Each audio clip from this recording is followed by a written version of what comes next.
السلام علیکم ورحمۃ اللہ وبرکاتہ نحمدہ ونصلی علی رسولہ الکریم اما بعد فاعوذ باللہ السمیع العلیم من الشیطان الرجیم من حمزہ ونفخہ ونفثہ بسم اللہ الرحمن الرحیم رب اشرح لی صدری ویسر لی امری واحلل عقدۃ من لسانی یفقہوا قولی واجعل لی وزیرا من اہلی رب یسر ولا تعسر وتمم بالخیر۔ الحمدللہ آج ہم اپنا 2026 کا دورہ قرآن شروع کرنے لگے ہیں۔ اللہ تعالیٰ سے دعا ہے کہ اللہ تعالیٰ ہمیں اس سفر میں کامیاب کرے، ہمیں استقامت نصیب فرمائے، ہمیں صحت و عافیت کے ساتھ اپنا کلام پڑھنے، سمجھنے، دوسروں تک پہنچانے اور اس پہ عمل کرنے کی توفیق دے۔ یہ مبارک سفر ہے جس کا آج ہم آغاز کر رہے ہیں۔ یہ سفر جو ہے یہ صرف پڑھنے کا نہیں ہے، بلکہ سمجھنے، جینے اور بدلنے کا سفر ہے۔ کیونکہ رمضان میں بھی صرف روزہ ہی تو نہیں رکھنا ہوتا، رمضان ہمیں صرف روزہ ہی سکھاتا، تقویٰ سکھاتا ہے، صبر سکھاتا ہے، خود احتسابی کی عملی تربیت کرتا ہے۔ جو آیت ہے کتب علیکم الصیام کما کتب علی الذین من قبلکم لعلکم تتقون، تو روزوں کا مقصد کیا بتایا گیا ہے؟ تقویٰ۔ تقویٰ حاصل کرنا ہے ہم نے اس سفر میں انشاءاللہ۔ اور ظاہر رمضان کا جو نصاب ہے وہ قرآن ہے، اور یہ جو ڈیوریشن ہے اسے سمجھیں کہ ہمارا ایک جو شارٹ کورسز ہوتے ہیں یا ہمارا ایک سیمسٹر ہوتا ہے، یہ ہماری تربیت کا وہ ڈیوریشن ہے۔ رمضان کا مہینہ 11 مہینے ہم جو اس مہینے میں تربیت حاصل کرتے ہیں نا، آپ دیکھتے ہیں کہ وہ 1-2 مہینوں میں آہستہ آہستہ ہم ڈکلائن کی طرف جاتے جاتے جاتے یہاں تک آنے تک ہمارے ایمان کا لیول کافی لو ہو چکا ہوتا ہے، تو اللہ تعالیٰ پھر ہمیں یہ ایک تربیتی پروگرام کا حصہ بنا دیتا ہے۔ اور قرآن جو ہمارا نصاب ہے یہ ہدایت ہے، شفا ہے، دلوں کی اصلاح کرتا ہے، معاشروں کی تشکیل کرتا ہے۔ اور اس دورہ قرآن میں ہمارا مقصد کیا ہوگا کہ ہم اس پیغام کو، قرآن کے اس میسج کو اپنے دل میں اتاریں۔ ہر پارہ ہمیں خود سے سوال کرنے پہ مجبور کرے کہ میرا اس آیت سے کیا تعلق ہے۔ اور یہ سفر اتنا آسان بھی نہیں ہے، اس میں آپ کو رکاوٹیں بھی آئیں گی، کبھی نفس مزاحمت کرے گا، جیسے نفس تو ہر کسی کے ساتھ ہے۔ وہ حضرت یوسف نے کیا کہا تھا، وما ابرئ نفسی ان النفس لامارۃ، میں اپنے نفس کو بری نہیں کرتا، نفس تو برائی کا حکم دیتا ہی ہے۔ تو ہمیں بھی کبھی مصروفیات رکاوٹ بنے گی، لیکن جو مستقل مزاجی سے چمٹا رہے گا وہی حقیقی فائدہ اس سے پائے گا۔ تو چلیے نیت کرتے ہیں خلوص دل سے پابندی کی، عمل کی۔ اللہ تعالیٰ ہمیں قرآن کو سمجھنے، اس پہ عمل کرنے اور اس کے ذریعے خود کو سنوارنے کی توفیق عطا فرمائے۔ شروع کرتے ہیں جی، بسم اللہ الرحمن الرحیم، سورۃ الفاتحہ سے۔ سورۃ الفاتحہ جو ہے، فاتحہ جو ہے یہ روٹ ہے جس سے لفظ بنتا ہے فتح، جس کا مطلب ہوتا ہے کھولنا۔ تو سورۃ فاتحہ جو ہے وہ کھولنے والی، یعنی دروازہ کھولنے والی، اس کا مطلب ہے یہ دروازہ کھولنے والی ہے یہ سورت۔ دروازہ کیسے کھلتا ہے؟ جب ہم قرآن کے اندر اب داخل ہو رہے ہیں تو ایک حد، اور ویسے بھی اس سے ہمارے دل کا دروازہ کھلتا ہے۔ بہت ساری اس سورت کی اور بھی خصوصیات ہیں، لیکن جو اس کا نام ہے کھولنے والی، آغاز کرنے والی، تو اس نام ہی سے دیکھیں کہ یہ قرآن کا آغاز اسی سے ہوتا ہے، پھر نماز کی ابتدا بھی اسی سے ہوتی ہے، ہدایت اور بندگی کے دروازے بھی اسی سے کھلتے ہیں، دلوں کے بند دروازے کھولتی ہے، دعا کا راستہ کھولتی ہے۔ یہ قرآن کو سمجھنے کی کنجی ہے۔ یہ ایسی صورت ہے کہ اس کے اندر توحید بھی ہے، رسالت بھی ہے، آخرت بھی ہے، دعا بھی ہے۔ اس صورت کے بہت سارے نام بھی ہیں، جیسے ایک اس کا نام ہے شفا، کیونکہ اس سے شفا ملتی ہے۔ اور اسی صورت سے ایک اس کا نام ہے سبع مثانی، کیونکہ یہ 7 آیات ہیں جو بار بار دہرائی جاتی ہیں، بار بار دہرائی جانے والی یہ 7 آیات ہیں، اور اس صورت کو پڑھے بغیر ہماری نماز ہو ہی نہیں سکتی۔ علماء کہتے ہیں کہ بلکہ حدیث میں آتا ہے کہ لا صلاۃ الا بفاتحۃ الکتاب، سورہ فاتحہ کے بغیر نماز ہوتی ہی نہیں۔ تو قرآن کا آغاز اس سورت سے ہو رہا ہے، سورہ فاتحہ سے ہو رہا ہے۔ بعض روایات میں آتا ہے کہ سب سے پہلے جو مکمل سورت نازل ہوئی ہے وہ سورت فاتحہ ہی۔ پہلی تو آیات تھی نا، اقرأ بسم ربک الذی خلق، سورہ ایک الگ تھی، پھر اس کے بعد سورہ مدثر نازل ہوتی ہے کچھ آیات، اور سورہ مزمل کی اور سورہ قلم کی۔ 5ویں جو وحی آئی ہے وہ سورہ فاتحہ پوری کی پوری نازل ہوئی، اور قرآن میں اس کا نمبر پہلا ہے۔ اور یہ صورت جو ہے ہمارے دلوں کے لیے شفا کا کام کرتی ہے، اس لیے آغاز کرتے ہیں۔ آپ کہیں گی کہ آپ نے تو اتنا ٹائم اسی پہ لگا دیا، درمیان میں ہم کوئی ٹائم نہیں لگائیں گے، لیکن جب صورت شروع کیا کریں گے نا، صورت کا تھوڑا سا تعارف ضرور کیا کریں گے۔ بسم اللہ الرحمن الرحیم، شروع اللہ کا نام لے کر جو بڑا مہربان نہایت رحم والا ہے۔ الحمدللہ رب العالمین، سب طرح کی تعریف اللہ ہی کے لیے ہے جو تمام مخلوقات کا پروردگار ہے، بڑا مہربان نہایت رحم کرنے والا، انصاف کے دن کا حاکم۔ ایاک نعبد و ایاک نستعین، اے پروردگار ہم تیری ہی عبادت کرتے ہیں اور تجھ ہی سے مدد مانگتے ہیں، ہمیں سیدھے رستے پر چلا۔ اہدنا الصراط المستقیم، صراط الذین انعمت علیہم، ان لوگوں کے رستے پر جن پر تو اپنا فضل و کرم کرتا رہا، نہ ان کے جن پر غصے ہوتا رہا، اور نہ ہی گمراہوں کے رستے پہ چلانا۔ سورۃ البقرہ، سورہ فاتحہ مکی صورت تھی اور سورہ بقرہ مدنی صورت ہے۔ اس صورت کو بھی ہم تھوڑا سا دیکھیں گے کہ مدینے کے جس ماحول میں سورۃ البقرہ نازل ہوتی ہے اس ماحول کا بھی کچھ جائزہ لیں گے۔ نام تو جیسا کہ نام ہی سے ظاہر ہے کہ یہ گائے کو کہتے ہیں، اور اس صورت میں گائے کا ایک واقعہ بیان ہوا ہے، اس وجہ سے اس کا نام سورۃ البقرہ رکھا گیا ہے۔ ہجرت نبی صلی اللہ علیہ وسلم نے کی مکہ سے مدینہ کی طرف 13 سال گزارنے کے بعد مکہ میں مشکلات کا سامنا کیا آپ نے 13 سال، آپ نے، آپ کے ساتھیوں نے، آخر کار آپ کو اللہ کی طرف سے اجازت ملی اور آپ نے مدینہ کی طرف ہجرت کی۔ ہجرت کے بعد پہلی بار اسلامی معاشرہ تشکیل پا رہا تھا، مسجد بنائی آپ نے، مواخات قائم کیا جو کہ پھر مدینہ کا ایک قانون بنا، اور اس طرح کی بنیادیں جب رکھی جا رہی تھیں، اور اللہ تعالیٰ نے اس ماحول میں یہ صورت نازل کی۔ سب سے طویل صورت ہے، اس میں عبادات، معاشرت، معیشت، سیاست، قانون سب کی رہنمائی دی گئی ہے۔ مدینہ کے لوگ جو تھے، 3 بڑے طبقات تھے مدینہ کے، کیونکہ ہم نے اتنی یہ لمبی صورت پڑھنی ہے تو یہ ذہن میں ایک آپ کے وہ ساری سچویشن ہونی چاہیے کہ جس ماحول میں یہ صورت نازل ہو رہی ہے وہاں پہ ایک تو انصار سے تھے جو مدینہ میں رہتے تھے، اور دوسرے مہاجر تھے جو مکہ سے ہجرت کر کے آئے تھے۔ انصار کو اس لیے انصار کہا جاتا ہے کہ انہوں نے مہاجرین کی مدد کی تھی۔ جو انصار تھے اور مہاجرین تھے، یعنی یہ مومن تھے، ان کا تو رد عمل ظاہر ہے، سنو اور مان لو، سمینا و اطانا، احکام سخت بھی ہوں تو بھی قبول، جیسے قبلہ کی تبدیلی، روزہ، جہاد، زکوٰۃ، سب پر انہوں نے سر تسلیم خم کیا۔ اور جو دوسرے لوگ تھے اس میں وہ تھے یہود، بنو قینقاع، بنو نذیر، بنو قریظہ، یہ اہل کتاب تھے، نبی کی صفات تو جانتے تھے، ہجرت سے پہلے بھی عربوں کو نبی کے ذریعے فتح کی دھمکی دیا کرتے تھے، ایک نبی آئے گا تو ہم اس کے ساتھ مل کے تم سے مقابلہ کریں گے۔ لیکن جب نبی صلی اللہ علیہ وآلہ وسلم بنی اسرائیل کی بجائے بنی اسماعیل میں سے آئے تو وہ حسد اور انکار کا شکار ہو گئے۔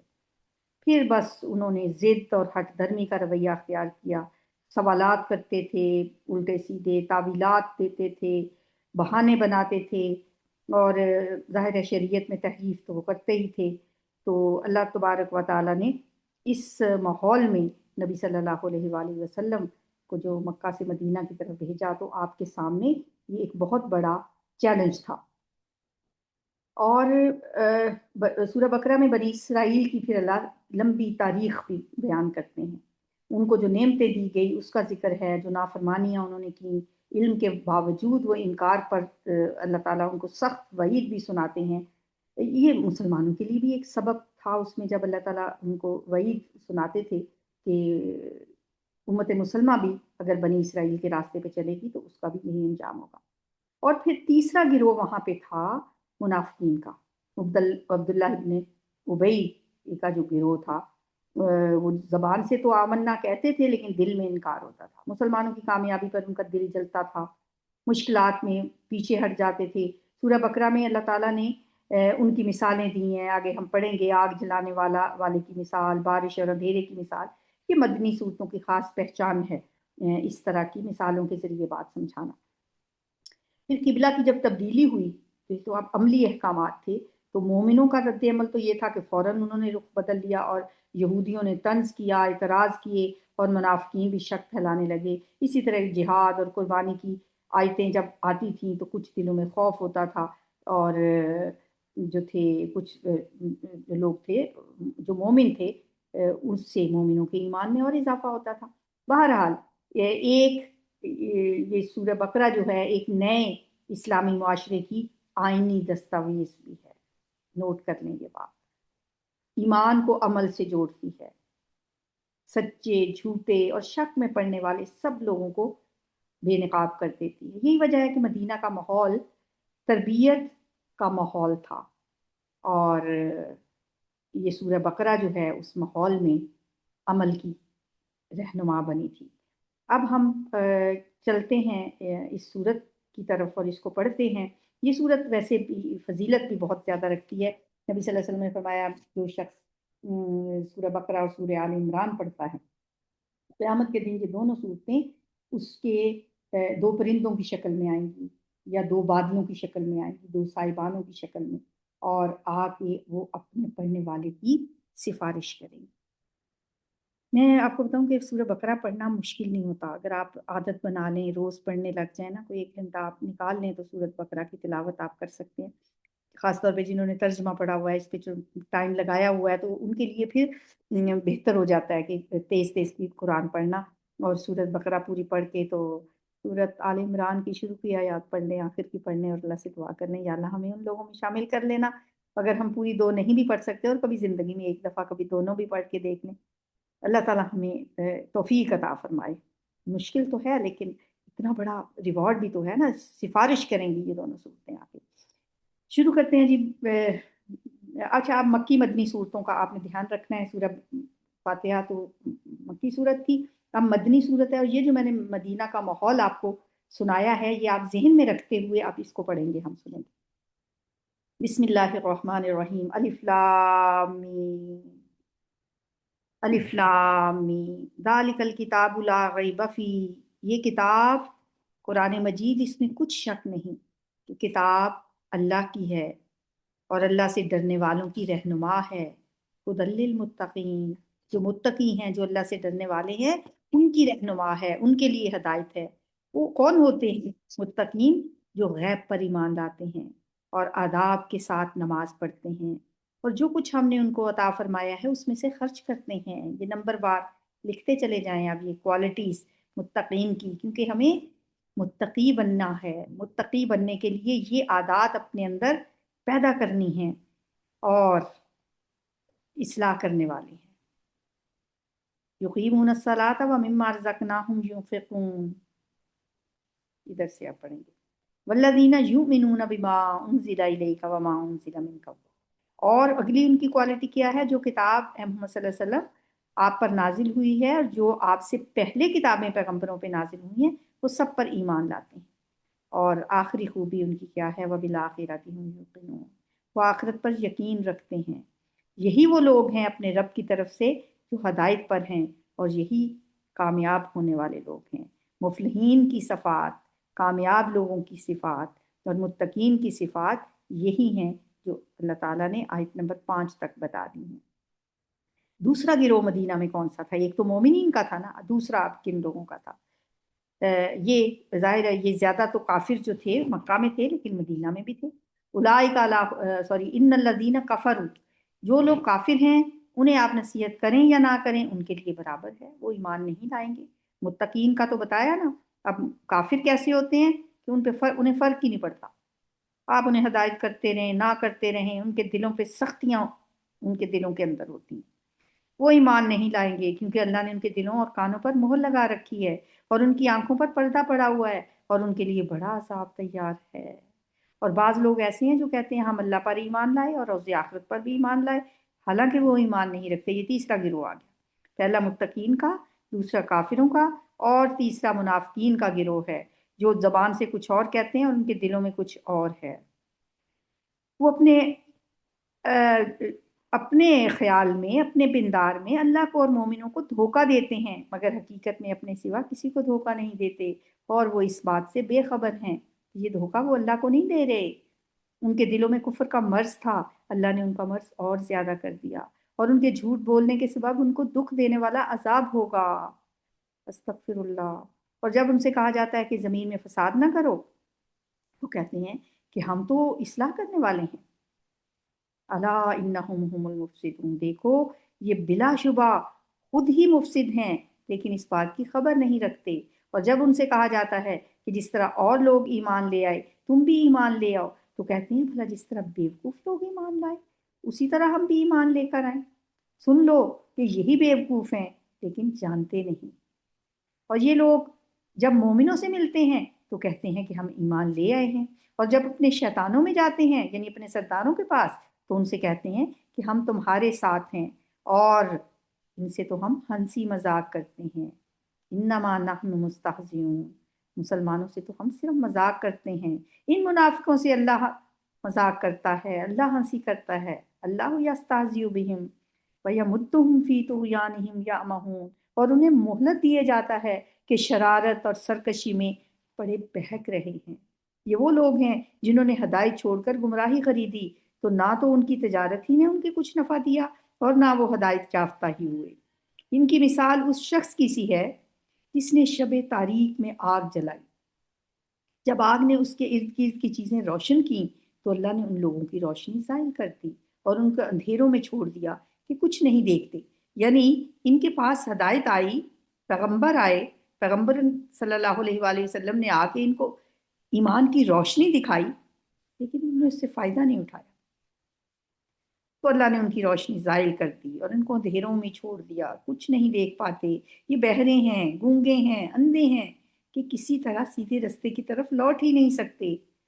پھر دوسری مثال دی ان کی، منافقین کی، یا ان کی مثال بارش کی سی ہے، میਂہ کی سی ہے کہ آسمان سے برس رہا ہو اور اس میں اندھیرے پر اندھیرا چھا رہا ہو اور بادل گرج رہا ہو، ہوا اور بجلی کوند رہی ہو، تو یہ کڑک سے ڈر کر موت کے خوف سے کانوں میں انگلیاں دے لیں، اور اللہ کافروں کو ہر طرف سے گھیرے ہوئے ہے۔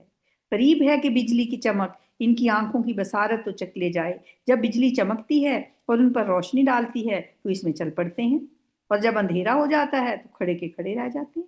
یعنی منافق ایسے ہی کرتے تھے نا کہ جب کبھی انہیں کوئی فائدہ نظر آتا اس میں تو آگے آگے پیش پیش ہوتے، اور جہاں کہیں مشکلات نظر آتی، جنگ میں جانا پڑتا، جہاد کرنا پڑتا، صدقہ کرنا پڑتا، تو اس وقت کھڑے کے کھڑے رہ جاتے، پیچھے ہٹ جاتے، اور اگر اللہ چاہتا تو ان کے کانوں کی شنوائی اور آنکھوں کی بینائی دونوں کو زائل کر دیتا۔ بلا شبہ اللہ ہر چیز پر قادر ہے۔ اب اس کے بعد متقین کی بات، مومنوں کی، جو مومن صادق ہیں ان کی پہلے بات کی، پھر کافروں کی بات ہوئی، پھر اس کے بعد ظاہر ہے تین ہی طرح کے گروہ ہوتے ہیں کسی بھی تحریک میں۔ کوئی بھی جب تحریک چلتی ہے، ایک ماننے والے ہوتے ہیں، ایک انکار کرنے والے ہوتے ہیں، ایک درمیان والے بھی ہوتے ہیں، بہن بہن منافق۔ پھر ان کا ذکر ذرا طویل کیا اللہ نے، ان کی مثالیں دیتے کے بعد ان کی بات کی، اور چوتھے نمبر پہ پھر اللہ تعالیٰ پوری انسانیت سے مخاطب ہے، چاہے کوئی کافر ہے، چاہے مومن ہے، چاہے منافق ہے۔ یا ایھا الناس، اے لوگو، عبادت کرو اپنے رب کی جس نے تمہیں پیدا کیا اور تم سے پہلے لوگوں کو پیدا کیا تاکہ تم اس کے عذاب سے بچ سکو۔ وہ اللہ جس نے تمہارے لیے زمین کو بچھونا اور آسمان کو چھت بنایا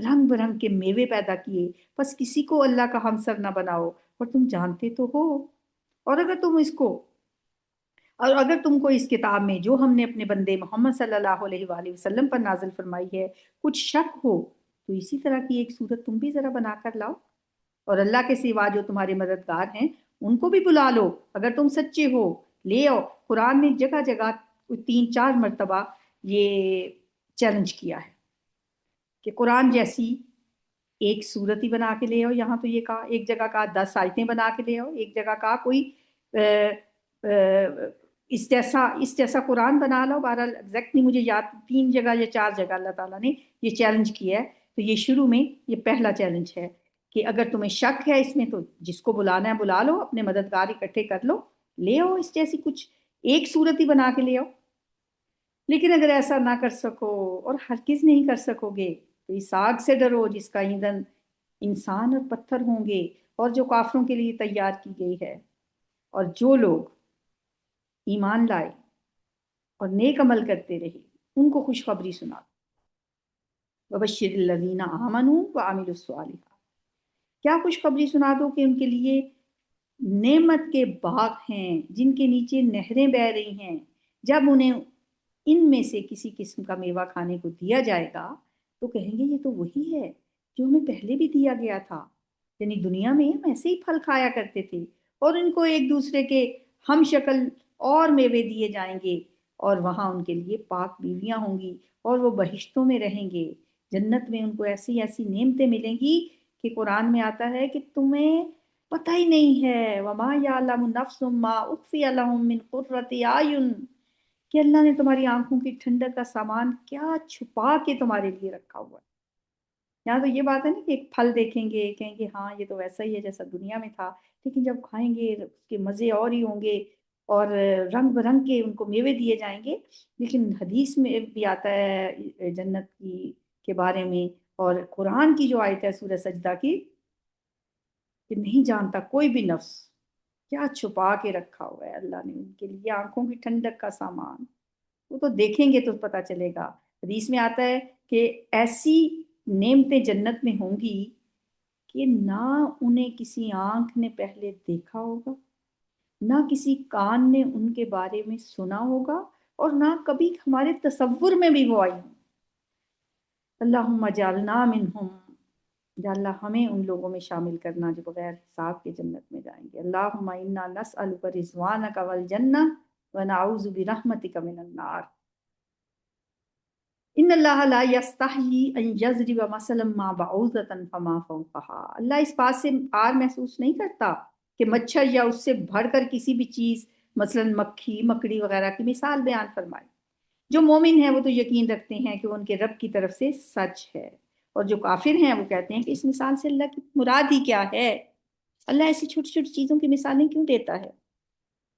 اللہ بہتوں کو گمراہ کرتا ہے اور بہتوں کو ہدایت بخشتا ہے۔ اب دیکھیں ایک ہی چیز اللہ نے چھوٹی سی چیز کی کوئی مثال دی، جیسے مکھی کی بھی مثال قرآن میں ہے، چیونٹی کا ذکر بھی قرآن میں ہے، تو جو تو ہدایت پانا چاہتا ہے وہ اس کے ذریعے سے ہدایت پا لیتا ہے، اور جو گمراہ ہونا چاہتا ہے وہ کہتا ہے اللہ ایسی چھوٹی چھوٹی چیزوں کی مثالیں کیوں دیتا ہے۔ اس لیے اللہ فرماتا ہے یضل بہ کثیرا ویہدی بہ کثیرا وما یضل بہ الا الفاسقین، اور بہتوں کو ہدایت دے دیتا ہے اور گمراہ بھی کرتا ہے تو نافرمانوں ہی کو گمراہ کرتا ہے۔ وہ نافرمان ہی ہوتے ہیں جو اس کے ذریعے گمراہ ہو جاتے ہیں، جو اللہ کے اقرار کو مضبوط کرنے کے بعد توڑ دیتے ہیں۔ اب وہ کون ہوتے ہیں فاسق؟ کون ہوتے ہیں وہ گمراہ لوگ، نافرمان لوگ؟ جو اللہ کے عہد کو توڑ دیتے ہیں۔ وَيَقْطَعُونَ مَا أَمَرَ اللَّهُ بِهِ، اور جس چیز کے جوڑے رکھنے کا اللہ نے حکم دیا اس کو کاٹ دیتے ہیں، یعنی رشتہ داریوں کو صلہ رحمی کی بجائے قطع رحمی کرتے ہیں۔ یقطعون، قطع کرتے ہیں، کرنا کیا چاہیے تھا؟ یوصلہ، ملانا چاہیے تھا، رشتوں کو ملانے کا حکم ہے، وہ رشتوں کو توڑتے ہیں اور زمین میں خرابی کرتے ہیں، یہی لوگ نقصان اٹھانے والے ہیں۔ کافرو، تم اللہ سے کیوں کر منکر ہو سکتے ہو؟ کیف تکفرون باللہ وکنتم امواتا، جس حال میں کہ تم بے جان تھے، یعنی تم اپنے آپ پہ ذرا سوچو نا، اپنے آپ پہ، اپنے احوال پہ غور کرو، تم اللہ سے کیوں کر منکر ہو سکتے ہو؟ جس حال میں کہ تم بے جان تھے، تم مردہ تھے، تو اس نے تمہیں جان بخشی، انسان دنیا میں آیا، پھر وہی تمہیں مارتا ہے، قبر میں چلے جاتے ہو، پھر وہی تمہیں زندہ کرے گا، پھر تم اسی کی طرف لوٹ کر جاؤ گے۔ وہی تو ہے جس نے سب چیزیں جو زمین میں ہیں تمہارے لیے پیدا کی۔ پھر وہ آسمانوں کی طرف متوجہ ہوا تو ان کو ٹھیک 7 آسمان بنا دیا، اور وہ ہر چیز سے خبردار ہے، اور وہ وقت بھی یاد کرنے کے قابل ہے جب تمہارے رب نے فرشتوں سے فرمایا کہ میں زمین میں اپنا نائب بنانے والا ہوں۔ انہوں نے کہا کیا تو اس میں ایسے شخص کو نائب بنانا چاہتا ہے جو خرابیاں کرے اور خون بہائے گا؟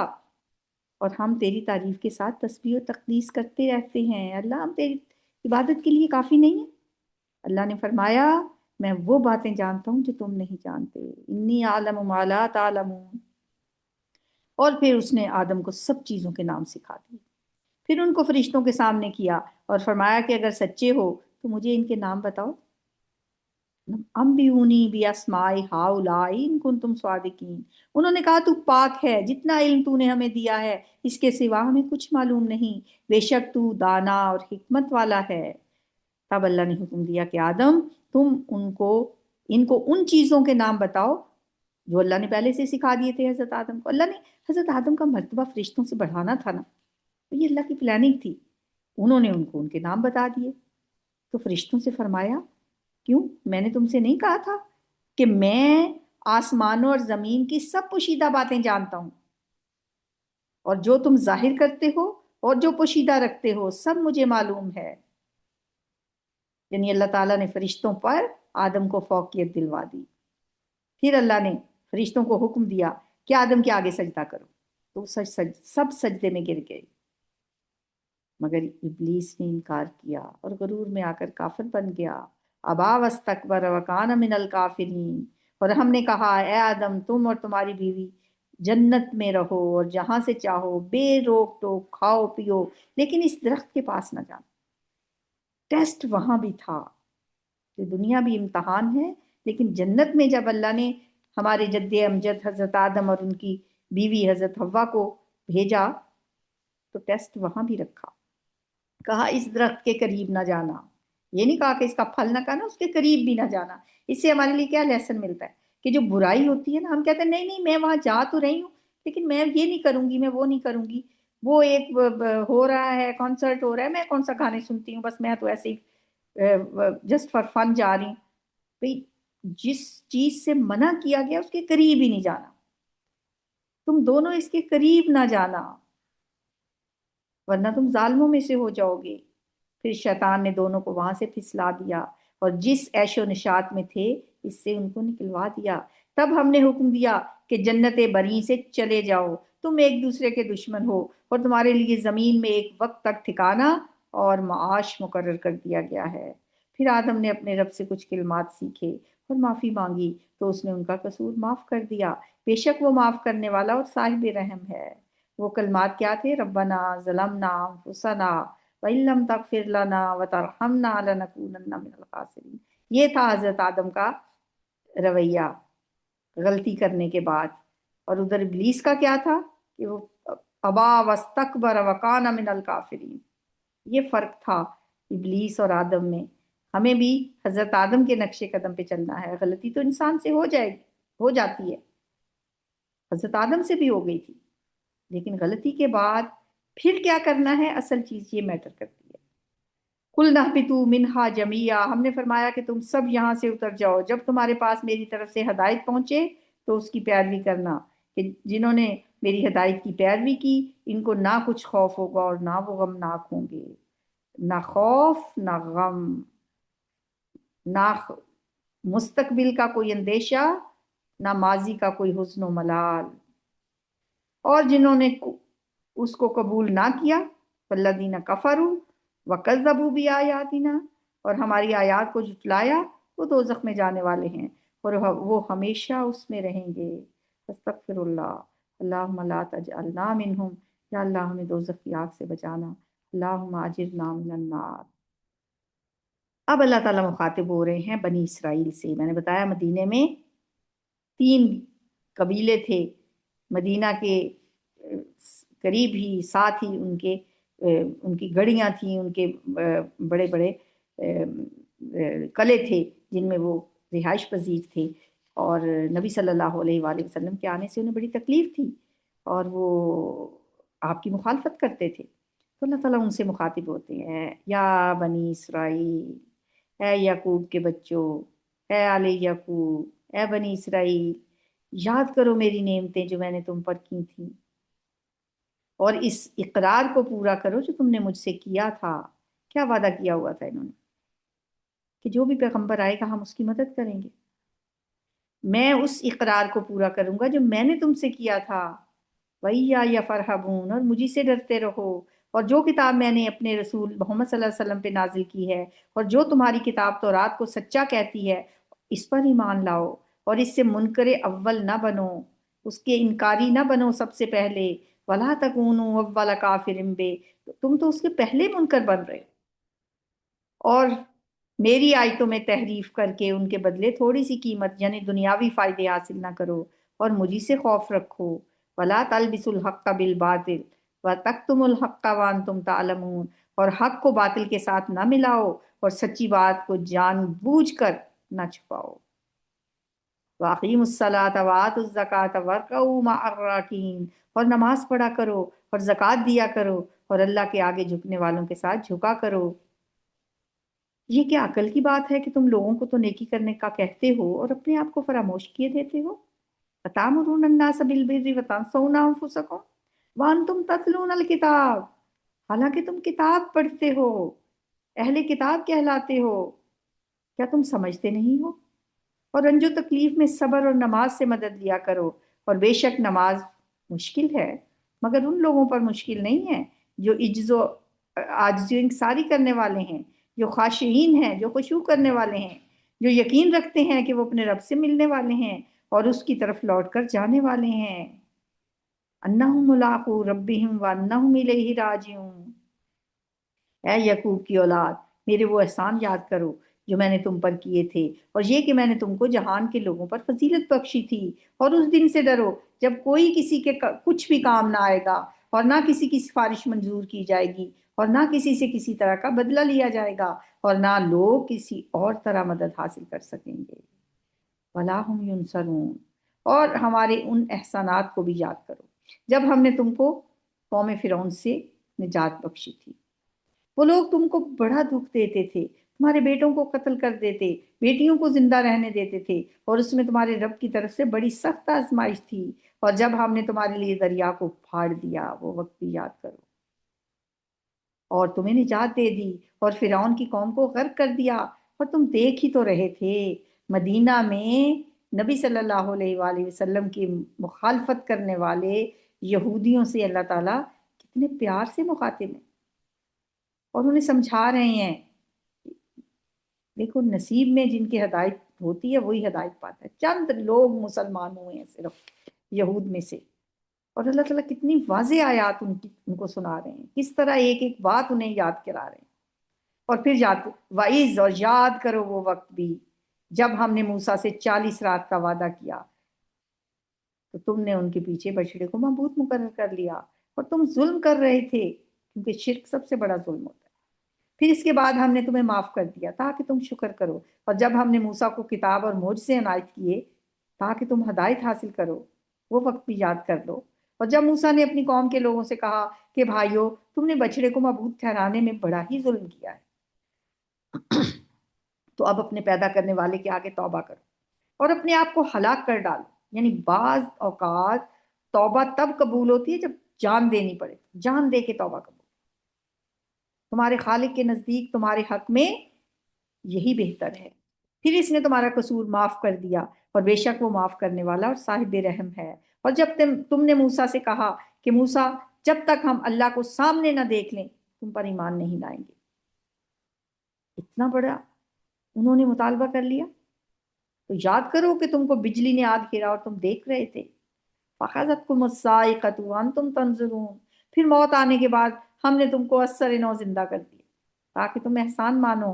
پھر اللہ نے زندہ کر دیا، بجلی نے تو ایک دفعہ مار دیا اور اللہ نے پھر زندہ کر دیا، اور بادل کا تم پر سایہ کیے رکھا۔ وَظَلَّلْنَا عَلَيْكُمُ الْغَمَامَ وَأَنزَلْنَا عَلَيْكُمُ الْمَنَّ وَالسَّلْوَىٰ، اور تمہارے لیے من و سلوہ اتارتے رہے کہ جو پاکیزہ چیزیں ہم نے تمہیں عطا فرمائی ہیں ان کو کھاؤ پیو، مگر تمہارے بزرگوں نے ان نعمتوں کی کچھ قدر نہ جانی۔ وہ ہمارا کچھ نہیں بگاڑتے تھے بلکہ اپنا ہی نقصان کرتے تھے، اور جب ہم نے ان سے کہا کہ اس گاؤں میں داخل ہو جاؤ اور اس میں جہاں سے چاہو خوب کھاؤ پیو، ادخلوا هذه القرية، وہ گاؤں کون سا تھا، وہ کون سی بستی تھی؟ وہ بنی اسرائیل، وہ یہ بستی تھی، فلسطین کی بستی تھی۔ اس میں داخل ہو جاؤ، کھاؤ پیو، اور دیکھنا دروازے میں داخل ہونا تو سجدہ کرتے ہوئے اور حطۃ کہتے ہوئے داخل ہونا، ہم تمہارے گناہ معاف کر دیں گے اور نیکی کرنے والوں کو اور زیادہ دیں گے۔ تو جو ظالم تھے انہوں نے اس لفظ کو جس کا ان کے حکم دیا گیا تھا بدل کر اس کی جگہ اور لفظ کہنا شروع کر دیا۔ حطت ان کا مطلب ہوتا ہے کہ اللہ ہمارے گناہ معاف کر دے، معافی مانگنے، لیکن انہوں نے اس میں لفظی تحریف کی اور حطت ان کو ہنتتن بنا دیا۔ کھانے پینے کی چیزوں کا بس ان کو رہتا تھا، من و سلوہ ان پہ اتر رہا تھا، اس کی کوئی قدر نہ انہوں نے کی۔ انہوں نے کہا ہمیں تو رنگ برنگی اور سبزیاں چاہیے، تو یہاں بھی حطت ان کی بجائے ہنتت انہوں نے کہا۔ تو جو ظالم تھے انہوں نے اس لفظ کو جس کا انہیں حکم دیا گیا تھا بدل کر اس کی جگہ اور لفظ کہنا شروع کر دیا۔ پس ہم نے ان ظالموں پر آسمان سے عذاب نازل کیا کیونکہ وہ نافرمانیاں کیے جاتے تھے۔ اور جب موسیٰ نے اپنی قوم کے لیے اللہ سے پانی مانگا تو ہم نے کہا کہ اپنی لاٹھی پتھر پر مارو، جو ان کا عصا تھا نا۔ اللہ تعالیٰ نے فرمایا فَقُلْ نَضْرِبْ بِعَصَاكَ الْحَجَرَ، پھر اس میں سے 12 چشمے پھوٹ نکلے۔ جب انہوں نے پتھر پہ مارا، 12 قبیلے تھے بنی اسرائیل کے، 12 چشمے پھوٹ نکلے اور تمام لوگوں نے اپنا اپنا گھاٹ معلوم کر کے پانی پی لیا۔ ہم نے حکم دیا کہ اللہ کی عطا فرمائی ہوئی روزی کھاؤ اور پیو، مگر زمین میں فساد کرتے نہ پھرنا۔ اور جب تم نے کہا موسیٰ ہم سے ایک ہی کھانے پر صبر نہیں ہو سکتا، لن نصبر علی طعام واحد فادع لنا ربک یخرج لنا مما تنبت الارض من بقلها وقثائها وفومها وعدسها وبصلها، اپنے رب سے دعا کیجئے کہ ترکاری اور ککڑی اور گیہوں اور مسور اور پیاز وغیرہ جو نباتات زمین سے اگتی ہیں ہمارے لیے وہ پیدا کرے۔ موسیٰ نے کہا بھلا عمدہ چیزیں چھوڑ کر ان کے بدلے ناقص چیزیں کیوں چاہتے ہو؟ اگر یہی چیزیں مطلوب ہیں تو کسی شہر میں جا اترو، وہاں جو مانگتے ہو مل جائے گا۔ اور آخر کار ذلت و رسوائی اور محتاجی و بے نوائی ان سے چمٹا دی گئی اور وہ اللہ کے غضب میں گرفتار ہو گئے، یہ اس لیے کہ وہ اللہ کی آیتوں سے انکار کرتے تھے اور اس کے نبیوں کو ناحق قتل کر دیتے تھے۔ یعنی یہ اس لیے کہ نافرمانی کیے جاتے اور حد سے بڑھے جاتے تھے جو لوگ مسلمان ہیں یا یہودی ہیں، ان الذین آمنوا والذین ہادوا، یا عیسائی یا ستارہ پرست ہیں، جو اللہ اور روز قیامت پر ایمان لائے گا اور نیک عمل کرے گا تو ایسے لوگوں کو ان کے اعمال کا صلہ اللہ کے ہاں ملے گا، اور قیامت کے دن ان کو نہ کسی طرح کا خوف ہوگا اور نہ وہ غمگین ہوں گے۔ اور جب ہم نے تم سے عہد لیا، پھر اللہ تعالیٰ مخاطب ہیں بنی اسرائیل ہی سے کہ وہ وقت بھی یاد کرو، جب ہم نے تم سے عہد لیا اور کوہ طور کو تم پر اٹھا کر کھڑا کر دیا اور حکم دیا کہ جو کتاب ہم نے تمہیں دی ہے اس کو زور سے پکڑے رکھو، یعنی اس کتاب کو خذوا ما آتینکم بقوۃ، قوت سے پکڑنا یعنی اس پہ عمل کرو، اور جو اس میں لکھا ہے اسے یاد رکھو کہ عذاب سے محفوظ رہو۔ یعنی اللہ تعالیٰ نے ایک دفعہ کوہ طور ان کے سروں پہ لا کے معلق کر دیا تھا، ان سے پوچھا تھا کہ پکڑو گے کتاب کو مضبوطی سے، عمل کرو گے اس پہ؟ ثم تولیتم من بعد ذلک، تو تم اس کے بعد عہد سے پھر گئے، اور اگر تم پر اللہ کا فضل اور اس کی مہربانی نہ ہوتی تو تم خسارے میں پڑ گئے ہوتے۔ اور تم ان لوگوں کو خوب جانتے ہو جو تم میں سے ہفتے کے دن مچھلی کا شکار کرنے میں حد سے تجاوز کر گئے تھے۔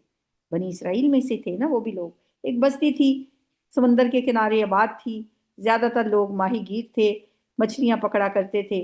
ہفتے کا دن آپ کو پتہ ہے کہ یہود کے لیے جیسے ہمارے لیے جمعے کا دن ہے، عیسائیوں کے لیے اتوار کا دن ہے، ان کے لیے ہفتے کا دن ایسا تھا کہ اس میں انہوں نے عبادت کے لیے وہ مختص تھا، اور ان سے کہا گیا تھا کہ ہفتے کے دن انہوں نے کوئی کاروبار نہیں کرنا۔ جیسے ہمیں تو اللہ کا بہت ساری انعامات ہیں امت محمدیہ پر کہ ہمیں کہا گیا کہ بس جمعے کے اوقات میں کوئی 2 گھنٹے آپ کاروبار بند کریں اور باقی اس کے بعد پھر اللہ کا رزق تلاش کرو، لیکن انہیں پورا دن اس سے روکا گیا تھا، لیکن وہ نہیں باز آتے تھے،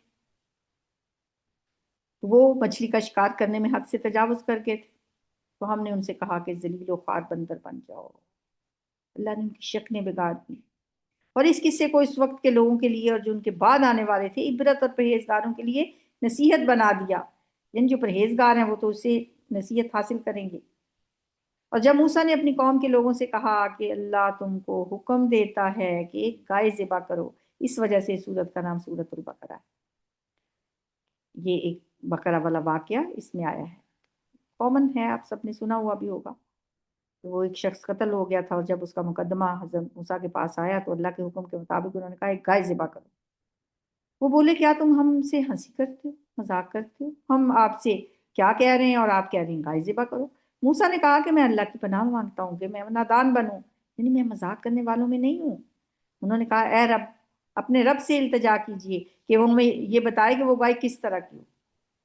موسیٰ نے کہا پروردگار فرماتا ہے کہ وہ گائے نہ تو بوڑھی ہو اور نہ بچی ہو، بلکہ ان کے درمیان جوان ہو، سو جیسا تمہیں حکم دیا گیا ہے ویسا کرو۔ انہوں نے کہا اپنے رب سے درخواست کیجئے کہ ہمیں بتائے کہ اس کا رنگ کیسا ہو۔ موسیٰ نے کہا میرا رب فرماتا ہے کہ اس کا رنگ گہرا زرد ہو کہ دیکھنے والوں کے دل کو خوش کر دیتا ہو۔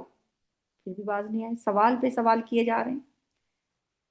بہتر صورت کیا ہوتی ہے؟ آپ سے کہا گیا ہے کہ بھی گائے ذبح کرو، چپ کر کے جاؤ، ایک گائے لے اور بات ختم ہو جائے۔ لیکن جیسے جیسے انسان سوال کرتا ہے اس کے لیے پھر مشکلات بڑھتی چلی جاتی ہیں۔ اس لیے سوال بھی سوچ سمجھ کے کرنا چاہیے، جس سوال کی ضرورت ہو وہی سوال کرنا چاہیے۔ تو بعض اوقات سوال کرنے سے ہم پھنس جاتے ہیں، تو یہی ان کے ساتھ بھی ہو رہا تھا۔ وہ دراصل گائے کی پوجا کرنے والے لوگ تھے نا، ان کا دل نہیں کرتا تھا گائے کو ذبح کرنے۔ آپ کبھی ہندوؤں میں جا کے کسی کو کہیں نا کہ گائے ذبح کریں تو وہ کریں گے، تو اس طرح وہ بھی چاہتے تھے کہ کسی طرح گائے ذبح کرنے سے ہم بچ جائیں، اس لیے سوال پہ سوال کیے جا رہے تھے۔ اب رنگ بھی بتا دیا، یہ بھی بتا دیا کہ عمر کتنی ہو، یعنی جوان ہو۔ اب انہوں نے کہا اپنے رب سے پھر درخواست کیجئے کہ ہمیں بتائے کہ وہ کس طرح کی ہو، کس طرح کی ہو، کیونکہ بہت سی گائیں ہمیں ایک دوسرے کے مشابہ معلوم ہوتی ہیں۔ اللہ نے چاہا تو ہمیں ٹھیک بات معلوم ہو ہی جائے گی۔ موسیٰ نے کہا کہ اللہ فرماتا ہے کہ وہ گائے کام میں لگی ہوئی نہ ہو، یعنی نہ تو وہ زمین جوتتی ہو اور نہ کھیتی کو پانی دیتی ہو، اس میں کسی طرح کا داغ بھی نہ ہو۔ اور باؤنڈ ہو گئے، کہنے لگے اب تم نے سب باتیں درست بتا دی ہیں۔ غرض بڑی مشکل سے انہوں نے اس گائے کو ذبح کیا، اور وہ ایسا کرنے والے تھے نہیں، لگتا نہیں تھا کہ وہ گائے ذبح کریں گے۔ آخر کار انہوں نے گائے ذبح کر لی، اور جب انہوں نے گائے ذبح کی تو جب تم نے ایک شخص کو قتل کیا تو اس میں باہم جھگڑنے لگے، لیکن جو بات تم چھپا رہے تھے اللہ اس کو ظاہر کرنے والا تھا۔ تو ہم نے کہا اس گائے کا کوئی سا ٹکڑا مقتول کو مارو۔ گائے کو ذبح کیا، اس کی گوشت کا ایک ٹکڑا، وہ جو لاش پڑی ہوئی تھی نا اس کو مارا، اور وہ بولنے لگ گیا۔ اس نے بتا دیا کہ مجھے تو میرے اس بھتیجے نے قتل کیا۔ اس طرح اللہ مردوں کو زندہ کرتا ہے اور تم کو اپنی قدرت کی نشانیاں دکھاتا ہے تاکہ تم سمجھو۔ آپ یہ کہیں گے کہ مردے کون کیسے زندہ ہو سکتے ہیں؟ وہ پیغمبر کا دور تھا، پیغمبر کی موجودگی میں یہ معجزہ تھا۔ پیغمبروں کے پاس تو معجزے آتے ہیں نا، تو یہ بھی معجزہ تھا کہ اللہ نے ان کو کچھ دیر کے لیے اس مقتول کو زندہ کیا اور اس نے اپنے قاتل کا نام بتایا اور پھر مر گیا۔ وَيُرِيكُمْ آيَاتِهِ، یہ آیات ہیں اس کی، نشانیاں ہیں اس کی، معجزے ہیں اس کے، لعلکم تعقلون۔ پھر اس کے بعد تمہارے دل سخت ہو گئے، ماننے کی بجائے اور دل سخت ہو گئے، گویا وہ پتھر ہیں یا ان سے بھی زیادہ سخت ہیں، پتھروں سے بھی زیادہ سخت ان کے دل ہو گئے۔ اور پتھر تو بعضے ایسے ہوتے ہیں کہ ان میں سے چشمے پھوٹ نکلتے ہیں، اور بعضے ایسے ہوتے ہیں کہ پھٹ جاتے ہیں اور ان میں سے پانی نکلنے لگتا ہے، اور بعضے ایسے ہوتے ہیں کہ اللہ کے خوف سے گر پڑتے ہیں، اور اللہ تمہارے عملوں سے بے خبر نہیں ہے۔ وَمَا اللَّهُ بِغَافِلٍ عَمَّا تَعْمَلُونَ۔ مومنوں، کیا تم امید رکھتے ہو کہ یہ لوگ تمہارے دین کے قائل ہو جائیں گے؟ حالانکہ ان میں سے کچھ لوگ اللہ کے کلام یعنی تورات کو سنتے پھر اس کے سمجھ لینے کے بعد اس کو جان بوجھ کر بدل دیتے ہیں، اور یہ لوگ جب مومنوں سے ملتے ہیں تو کہتے ہیں ہم ایمان لے آئے۔ وَإِذَا لَقُوا الَّذِينَ آمَنُوا قَالُوا آمَنَّا وَإِذَا خَلَا بَعْضُهُمْ إِلَىٰ بَعْضٍ، اور جس وقت آپس میں ایک دوسرے سے ملتے ہیں تو کہتے ہیں جو بات اللہ نے تم پر ظاہر فرمائی ہے وہ تم ان کو اس لیے بتاتے ہو کہ قیامت کے دن اسی کے حوالے سے تمہارے رب کے سامنے تمہیں الزام دیں۔ کیا تم سمجھتے نہیں ہو؟ کیا یہ لوگ یہ نہیں جانتے کہ جو کچھ یہ چھپاتے ہیں اور جو کچھ ظاہر کرتے ہیں اللہ کو سب معلوم ہے، اور بعض ان میں سے ان پڑھ ہیں کہ اپنے خیالات باطل کے سوا اللہ کی کتاب سے واقف ہی نہیں ہے۔ لا یعلمون الکتاب الا امانیہ، ان کے خیالات باطل ہیں، ان کی آرزویں ہیں، اور وہ صرف گمان سے کام لیتے ہیں۔ تو ان لوگوں کے لیے تباہی ہے جو اپنے ہاتھ سے کتاب لکھتے ہیں اور کہتے یہ ہیں کہ یہ اللہ کے پاس سے آئی ہے تاکہ اس کے عوض تھوڑی قیمت یعنی دنیاوی فائدے حاصل کر لیں۔ ان کے لیے تباہی ہے اس لیے کہ بے اصل باتیں اپنے ہاتھ سے لکھتے ہیں، اور پھر ان کے لیے تباہی ہے اس لیے کہ ایسے برے کام کرتے ہیں، اور کہتے ہیں کہ دوزخ کی آگ ہمیں چند روز کے سوا چھو ہی نہیں سکتی۔ لن تمسنا النار الا ایاما معدودا، ان سے پوچھو کیا تم نے اللہ سے اقرار لے رکھا ہے کہ اللہ اپنے اقرار کے خلاف نہیں کرے گا؟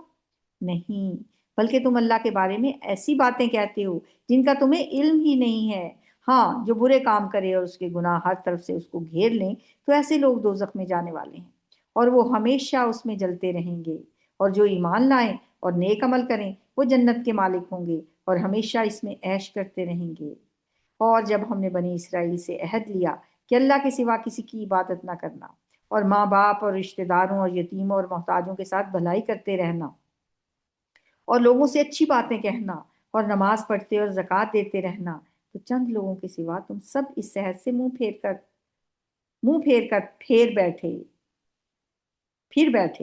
اور جب ہم نے تم سے عہد لیا کہ آپس میں خون نہ بہانا اور اپنوں کو ان کے وطن سے نہ نکالنا، تو تم نے اقرار کر لیا اور تم اس بات کے گواہ ہو۔ پھر تم وہی ہو کہ اپنوں کو قتل بھی کرتے ہو اور اپنے میں سے بعض لوگوں پر گناہ اور ظلم سے چڑھائی کر کے انہیں وطن سے نکالتے بھی ہو، اور اگر وہ تمہارے پاس قیدی ہو کر آئیں تو بدلہ دے کر ان کو چھڑا بھی لیتے ہو، حالانکہ ان کا نکالنا ہی تمہیں حرام تھا۔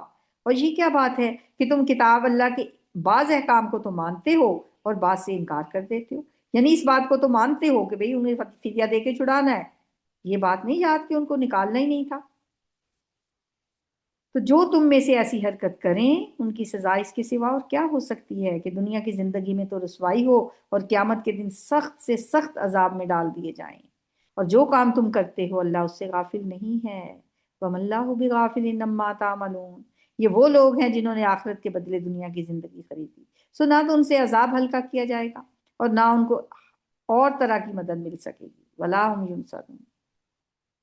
اور ہم نے موسیٰ کو جو کتاب دی اور ان کے پیچھے یکے بعد دیگرے پیغمبر بھیجتے رہے، اور عیسیٰ ابن مریم کو کھلے کھلے نشانات بخشے اور روح القدس یعنی جبریل سے ان کی مدد کی، تو جب کوئی پیغمبر تمہارے پاس ایسی باتیں لے کر آئے جن کو تمہارا جی نہیں چاہتا تھا تو تم سرکش ہو جاتے رہے، اور ایک گروہ انبیاء کے ایک گروہ کو تو جھٹلاتے رہے اور ایک گروہ کو قتل کرتے رہے، اور کہتے ہیں ہمارے دل پردے میں ہیں۔ نہیں، بلکہ اللہ نے ان کے کفر کے سبب ان پہ لعنت کر رکھی ہے، بس یہ تھوڑے ہی پر ایمان، ان میں سے بہت تھوڑے ہیں جو ایمان لاتے ہیں۔ اور جب اللہ کے ہاں سے ان کے پاس کتاب آئی جو ان کی آسمانی کتاب کی بھی تصدیق کرتی ہے، اور وہ پہلے ہمیشہ کافروں پر فتح مانگا کرتے تھے، وہ جو میں نے شروع میں آپ کو بتایا نا، کافروں سے کہا کرتے تھے ایک پیغمبر آئے گا، ہم اس کے ساتھ مل کے آپ سے جنگ کریں گے تو پھر دیکھنا ہم تمہیں شکست دیں گے۔ تو اللہ تعالیٰ کہتے ہیں وہ پہلے ہمیشہ کافروں پر فتح مانگا کرتے تھے، تو جس چیز کو وہ خوب پہچانتے تھے جب ان کے پاس آ پہنچی تو اس سے کافر ہو گئے۔ فلعنت اللہ علی الکافر، ایسے کافروں پہ اللہ کی لعنت ہے۔ جس چیز کے بدلے انہوں نے اپنے آپ کو بیچ ڈالا وہ بہت بری ہے، یعنی اس جلن سے کہ اللہ اپنے بندوں میں سے جس پر چاہتا ہے اپنا فضل نازل فرماتا ہے۔ یعنی یہ جلن تھی کہ نبی صلی اللہ علیہ وآلہ وسلم کو نبوت ملی جو بنی اسماعیل میں سے تھے، اللہ کی نازل ہوئی کتاب سے ضد کی وجہ سے کفر کرنے لگے تو وہ اس کے غضب بالائے غضب میں مبتلا ہو گئے اللہ کی طرف سے، فباؤ بغضب علی غضب، اور کافروں کے لیے ذلیل کرنے والا عذاب ہے۔ اور جب ان سے کہا جاتا ہے کہ جو کتاب اللہ نے اب نازل فرمائی ہے اس کو مانو، تو کہتے ہیں کہ جو کتاب ہم پر پہلے نازل ہو چکی ہے ہم تو اسی کو مانیں گے، یعنی یہ اس کے سوا اور کتاب کو نہیں مانتے، حالانکہ وہ سراسر سچی ہے۔ جو ان کی آسمانی کتاب ہے اس کی بھی تصدیق کرتی ہے، قرآن کو جھٹلاتا تھوڑی ہے، تورات و انجیل کو، قرآن تو اس کی تصدیق کرتا ہے۔ ان سے کہہ دو کہ اگر تم صاحب ایمان ہوتے تو اللہ کے پیغمبروں کو پہلے ہی کیوں قتل کیا کرتے تھے۔ اب کہتے ہیں کہ ہم اپنی کتاب کو مانیں گے، تمہاری کتاب نے کیا تمہیں پیغمبروں کو قتل کرنے کا حکم دیا تھا؟ اور موسیٰ تمہارے پاس کھلے ہوئے معجزات لے کر آئے، تو تم نے ان کو کوہ طور پر جانے کے بعد بچڑے کو معبود بنا لیا۔ اور تم اپنے ہی حق میں ظلم کرتے تھے، اور جب ہم نے لوگوں سے تم لوگوں سے ایک پختہ عہد لیا، میثاقکم، اور کوہ طور کو تم پر اٹھا کھڑا کیا، اور حکم دیا کہ جو کتاب ہم نے تم کو دی ہے اسے زور سے پکڑو، اور جو تمہیں حکم ہوتا ہے اس کو سنو، تو وہ جو تمہارے بڑے تھے کہنے لگے کہ ہم نے سن تو لیا ہے لیکن مانتے نہیں۔ کیا کہا؟ سمینا و اسینا، سن تو لیا لیکن مانتے نہیں ہیں، اور ان کے کفر کے سبب بچڑا گویا ان کے دلوں میں رچ گیا تھا، بچڑے کی محبت ان کے دلوں میں بیٹھ گئی تھی۔ اے پیغمبر ان سے کہہ دو کہ اگر تم مومن ہو تو تمہارا ایمان تمہیں بہت بری بات بتاتا ہے، اگر تم سمجھتے ہو نا کہ ہم بڑے مومن ہیں، پھر تو تمہارے ایمان نے تمہیں بہت ہی بری بات بتائی۔ کہہ دو کہ اگر آخرت کا گھر اور لوگوں یعنی مسلمانوں کے لیے نہیں ہے اور اللہ کے نزدیک تمہارے ہی لیے مخصوص ہے، تو اگر سچے ہو تو موت کی آرزو تو کرو، موت کیوں نہیں مانگتے، موت سے کیوں ڈرتے ہو پھر؟ فَتَمَنَّوُا الْمَوْتَ إِن كُنتُمْ صَادِقِينَ، لیکن ان اعمال کی وجہ سے جو ان کے ہاتھ آگے بھیج چکے ہیں یہ کبھی اس کی آرزو نہیں کریں گے، اور اللہ ظالموں سے خوب واقف ہے، بلکہ ان کو تو تم اور لوگوں سے زندگی کے لیے کہیں زیادہ حریص دیکھو گے، باقی لوگوں سے بھی زیادہ ان کو زندگی بہت پیاری ہے، یہاں تک کہ مشرکوں سے بھی، ان میں سے ہر ایک یہی خواہش کرتا ہے کہ کاش وہ 1000 برس جیتا رہے، مگر اتنی لمبی عمر اس کو مل بھی جائے تو اسے عذاب سے نہیں چھڑا سکتی، اور جو کام یہ کرتے ہیں اللہ ان کو دیکھ رہا ہے، واللہ بصیر بما یعملون۔ کہہ دو کہ جو شخص جبریل کا دشمن ہو اس کو غصے میں مر جانا چاہیے،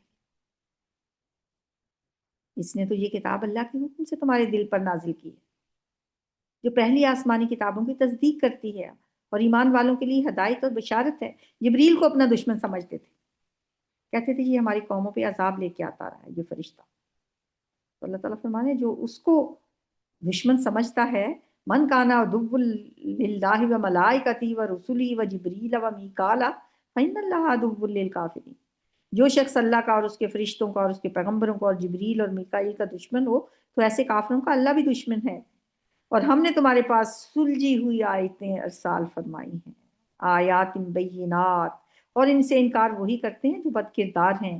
ان لوگوں نے جب اللہ سے عہد لیا تو ان میں سے ایک فریق نے اس کو کسی چیز کی طرف پھینک دیا، نبذہ فریق منہ، ایک فریق نے اس کو ایسے جیسے کوئی چیز پھینکی جاتی ہے اس عہد کو پیچھے پھینک دیا۔ حقیقت یہ ہے کہ ان میں سے اکثر بے ایمان ہیں، اور جب ان کے پاس اللہ کی طرف سے پیغمبر تصدیق بھی کرتے ہیں، پیغمبر آخر الزمان صلی اللہ علیہ وآلہ وسلم آئے، وہ ان کی آسمانی کتاب کی تصدیق بھی کرتے ہیں، تو جن لوگوں کو کتاب دی گئی تھی ان میں سے ایک جماعت نے اللہ کی کتاب کو پیٹھ پیچھے پھینک دیا، گویا وہ جانتے ہی نہیں، اور ان چیزوں کے پیچھے لگ گئے جو سلمان علیہ السلام کے عہد سلطنت میں شیاطین پڑھا کرتے تھے، اور سلمان علیہ السلام نے بالکل کفر کی بات نہیں کی، بلکہ شیطان ہی کفر کرتے تھے کہ لوگوں کو جادو سکھاتے تھے، اور ان باتوں کے بھی پیچھے لگ گئے جو شہر بابل میں 2 فرشتوں یعنی ہاروت اور ماروت پر اتری تھی، اور وہ دونوں کسی کو کچھ نہیں سکھاتے تھے جب تک وہ یہ نہ کہہ دیتے کہ ہم تو آزمائش کے لیے آئے ہیں، تم کفر میں نہ پڑو۔ اللہ نے 2 فرشتے بھیجے تھے ہاروت اور ماروت، کیونکہ اس دور میں بڑا جادو ٹونے کا رواج تھا، تو اللہ تعالیٰ نے لوگوں کو آزمانے کے لیے، اور وہ فرشتے کہتے بھی تھے کہ ہم آزمائش ہیں، تم اس کفر میں نہ پڑنا، غرض لوگ ان سے ایسا علم سیکھتے جس سے میاں بیوی میں جدائی ڈال دیں، اور اللہ کے حکم کے سوا وہ ایسے علم سے کسی کا کچھ بھی نہیں بگاڑ سکتے تھے۔ اسے پتہ چلتا ہے کہ یہ کالا علم، جادو، کچھ بھی ہو، اللہ کی مرضی کے بغیر کسی کو کوئی نقصان نہیں دے سکتا، اور جو کچھ ایسا علم سیکھتے جو ان کو نقصان ہی پہنچاتے اور فائدے کچھ نہیں دیتے تھے، اور وہ جانتے تھے کہ جو شخص ایسی چیزوں کا خریدار ہوگا اس کا آخرت میں کچھ حصہ نہیں، اور جس چیز کے عوض انہوں نے اپنی جانوں کو بیچ ڈالا وہ بری تھی، کاش وہ اس بات کو جانتے ہوتے، اور اگر وہ ایمان لاتے اور پرہیزگاری کرتے تو اللہ کے ہاں سے بہت اچھا صلہ ملتا ہے، کاش وہ اس سے واقف ہوتے، لو کانوا یعلمون۔ اے اہل ایمان، گفتگو کے وقت اللہ کے پیغمبر سے رائنا نہ کہا کرو، انظر نہ کہا کرو، یہ عربی کے 2 اسلوب ہیں۔ رائنا کا بھی مطلب ہوتا ہے کہ جی پلیز ہماری بات ذرا سنیں، ہماری طرف توجہ فرمائیں، اور انظرنا کا مطلب ہوتا ہے دیکھنا، لیکن چونکہ یہ جو منافق تھے یہ کیا کرتے تھے، یہ بات کو مروڑ کے رائنا کو رائنا کہہ دیا کرتے تھے، رائی کا مطلب ہوتا ہے چرواہا، تو رائنا کا مطلب ہو جاتا ہے ہمارا چرواہا، زبانوں کو پیچ دے کر مروڑ کے اس کو تھوڑا سا بگاڑ دیتے تھے، تو اللہ تعالیٰ نے منع ہی کر دیا، جب پیغمبر سے بات کرنی ہو تو رائنا کا لفظ ہی نہ بولو، کہو انظرنا، ہماری طرف دیکھیے اور سن لو، اور کافروں کے لیے دکھ دینے والا عذاب ہے۔ جو لوگ کافر ہیں، اہل کتاب یا مشرک، وہ اس بات کو پسند نہیں کرتے کہ تم پر تمہارے رب کی طرف سے خیر و برکت نازل ہو، اور اللہ تو جس کو چاہتا ہے اپنی رحمت کے ساتھ خالص کر لیتا ہے، یعنی یہ آپ کا نبوت ملنا ان کو پسند نہیں ہے، یہ اللہ کا فضل، اللہ کی رحمت جو آپ پر ہے یہ انہیں پسند نہیں ہے، اور اللہ بڑے فضل کا مالک ہے۔ ما ننسخ من آیت او ننسیہا نأتی بخیر منہا او مثلہا، ہم جس آیت کو منسوخ کر دیتے ہیں یا اسے فراموش کرا دیتے ہیں تو اس سے بہتر یا ویسی ہی اور آیت بھیج دیتے ہیں۔ کیا تم نہیں جانتے کہ اللہ ہر بات پر قادر ہے؟ تمہیں معلوم نہیں کہ آسمانوں اور زمین کی بادشاہت اللہ ہی کی ہے، اور اللہ کے سوا تمہارا کوئی دوست اور مددگار نہیں ہے؟ کیا تم یہ چاہتے ہو کہ اپنے پیغمبر سے اس طرح کے سوال کرو جس طرح کے سوال پہلے موسیٰ علیہ السلام سے کیے گئے تھے؟ اور جس شخص نے ایمان چھوڑ کر اس کے بدلے کفر لے لیا وہ سیدھے رستے سے بھٹک گیا۔ بہت سے اہل کتاب اپنے دل کی جلن سے یہ چاہتے ہیں کہ ایمان لا چکنے کے بعد تم کو پھر کافر بنا دیں، حالانکہ ان پر حق ظاہر ہو چکا ہے، تو تم معاف کر دو اور درگزر کرو۔ دیکھیں پیغمبر کو اللہ تعالیٰ کیا نصیحت کر رہے ہیں، وہ کیا سوچتے ہیں اور پیغمبر کو اللہ کیا نصیحت کر رہے ہیں۔ یہ ہے ہمارا دین، فاعفو وصفحو، معاف کر دو، درگزر کرو، یہاں تک کہ اللہ اپنا دوسرا حکم بھیجے، بے شک اللہ ہر بات پر قادر ہے۔